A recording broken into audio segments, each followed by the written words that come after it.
श्री स्वामी समर्थ. स्वामी महाराज तुमच्या सर्व चांगल्या इच्छा पूर्ण करो ही स्वामींच्या चरणी प्रार्थना करते आणि आजच्या या नवीन व्हिडिओला सुरुवात करते.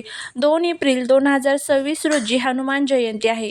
चैत्र पौर्णिमेला साजरी केली जाणारी ही जयंती भक्तांसाठी अत्यंत शुभ आणि शक्तिवर्धक असते. या दिवशी हनुमंताची भक्ती केल्याने जीवनातील सर्व संकटे दूर होतात अशी श्रद्धा आहे. हनुमान जयंतीचे महत्त्व, या दिवशी करायचे काही विशेष उपाय आणि या दिवशी एक अतिशय प्रभावी असा हा उपाय आपल्याला करायचा आहे. हा उपाय जर केला तर मुलांची अभ्यासात, नोकरीत प्रगती होईल, घरातील सर्व दुःख, दारिद्र्य, अडचणी संपेल, अखंड लक्ष्मी प्राप्ती होईल, जीवनातील सर्व संकटांचा नाश होईल. तर असा हा प्रभावी उपाय कसा करायचा याबद्दलची संपूर्ण माहिती, त्याचबरोबर कोणत्या चुका टाळाव्या, काय करावे, काय करू नये, अशी संपूर्ण माहिती आजच्या व्हिडिओमध्ये मी तुमच्यासोबत शेअर करणार आहे. त्यामुळे व्हिडिओ हा स्किप न करता शेवटपर्यंत नक्की पहा. जर तुम्ही या चॅनलवरती नवीन असाल तर चॅनलला सबस्क्राईब करा आणि असेच माहितीपूर्ण नवनवीन व्हिडिओ पाहण्यासाठी बेल आयकॉनलाही प्रेस करा, म्हणजे जेव्हा कधी मी नवीन व्हिडिओ अपलोड करेल त्याचं नोटिफिकेशन सर्वात अगोदर तुम्हाला भेटेल आणि तुम्ही एक पण व्हिडिओ मिस करणार नाही. त्याचबरोबर कमेंटमध्ये ओम हनुमते नमः लिहायला विसरू नका, जेणेकरून हनुमानाची तुमच्या कुटुंबावर, मुलांवर अगदी भरभरून अशी कृपा होईल. हनुमान हे शक्ती, बुद्धी आणि असीम भक्तीचे प्रतीक आहेत. त्यांची उपासना केल्याने आत्मबळ वाढते. हनुमानाला संकटमोचक म्हटले जाते. जीवनातील अडथळे आणि नकारात्मक ऊर्जा दूर करण्यासाठी हा दिवस विशेष मानला जातो. विशेषतः शनिदेवाच्या साडेसातीचा किंवा इतर ग्रह दोषांचा त्रास कमी करण्यासाठी हनुमानाची पूजा फलदायी ठरते. या दिवशी काय करावे? या दिवशी सकाळी लवकर उठून स्नान करावे, स्वच्छ वस्त्रे परिधान करावे. या दिवशी हनुमान चालीसा, बजरंग बाण किंवा सुंदरकांडचे पठण करणे अत्यंत शुभ असते. शक्य असल्यास या दिवशी उपवास धरावा. श्रीराम जय राम जय जय राम या मंत्राचा जप हनुमान जयंतीच्या दिवशी आवर्जून करावा. त्याचबरोबर हनुमान मंदिरात करायचे काही खास उपाय या दिवशी केले जातात. त्यामध्ये हनुमानाला सिंदूर खूप प्रिय आहे. यामुळे ग्रहांची पीडा दूर होते. त्यामुळे सिंदूर नक्कीच हनुमानाला अर्पण करा. त्यानंतर पुढचं म्हणजे मंदिरामध्ये चमेलीच्या तेलाचा दिवा लावल्याने मनाला शांती मिळते. त्यामुळे चमेलीच्या तेलाचा दिवा लावा. 11 किंवा 21 रुईच्या पानांवरती राम नाव लिहून त्यांची माळ हनुमानाला अर्पण करा. त्यामुळे भगवान हनुमान हे आपल्यावरती खूप प्रसन्न होतात. हनुमानाला बुंदीचे लाडू किंवा चण्याच्या डाळीचे पिठलं भाकरी अर्पण करणे खूप शुभ मानले जाते. त्यामुळे हा नैवेद्य आवर्जून अर्पण करा. त्याचबरोबर नारळाला शेंदूर लावून तो हनुमानाच्या चरणी अर्पण केल्याने रखडलेली कामे मार्गी लागतात. हनुमानाच्या पूजेमध्ये स्वच्छता, पावित्र्य राखणे अत्यंत आवश्यक आहे. या दिवशी तामसिक आहार, मांसाहार, कांदा, लसूण खाणे टाळावे. कोणाशी वाद घालू नका. मनामध्ये शुद्ध भाव ठेवा. चैत्र पौर्णिमेचा जो प्रारंभ आहे तर तो 1 एप्रिल 2026 वार बुधवार सकाळी 7 वाजता होणार आहे आणि समाप्ती जी आहे तर ती 2 एप्रिल 2026 गुरुवार सकाळी 7:41 होणार आहे. शास्त्रानुसार ज्या दिवशी सूर्योदयाच्या वेळी पौर्णिमा तिथी असते त्याच दिवशी पौर्णिमेचे व्रत आणि मुख्य उत्सव साजरा केला जातो. त्यामुळे 2 एप्रिल 2026 रोजी सूर्योदयाच्या वेळी पौर्णिमा तिथी उपलब्ध असल्याने हनुमान जयंती आणि चैत्र पौर्णिमा 2 एप्रिल रोजी साजरी केली जाणार आहे. चैत्र महिना हा हिंदू कॅलेंडरचा पहिला महिना आहे. त्यामुळे या पौर्णिमेला विशेष धार्मिक महत्त्व आहे.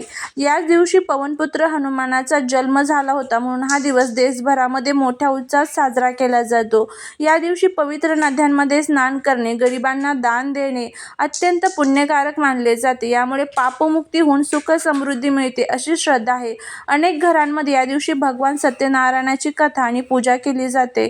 पौर्णिमेच्या रात्री चंद्राची पूजा केल्याने कुंडलीतील चंद्रदोष दूर होतात आणि मानसिक शांती लाभते.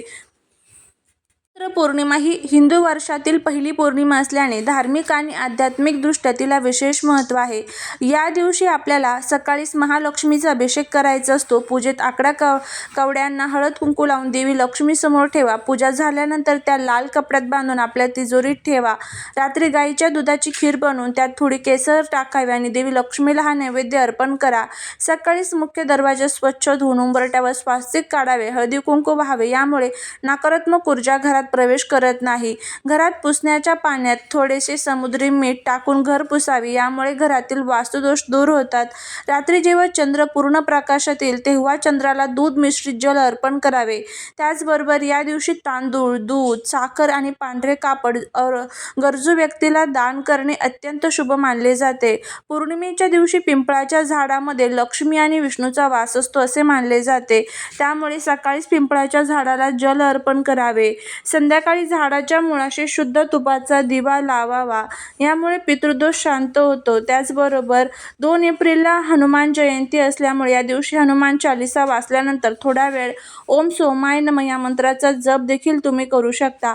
या छोट्या छोट्या गोष्टी ज्या आहेत तर त्या तुम्हाला 2 एप्रिल म्हणजेच हनुमान जयंती आणि त्याचबरोबर चैत्र पौर्णिमेच्या दिवशी ज्या आहेत तर त्या करायच्या आहेत आणि काही गोष्टी ज्या आहेत तर त्या टाळायच्या आहेत. या दिवशी ज्या गोष्टी सांगितलेल्या आहेत त्या जर केल्या तर संपूर्ण वर्षभराचं जे फळ आहे तर ते आपल्याला मिळत असतं.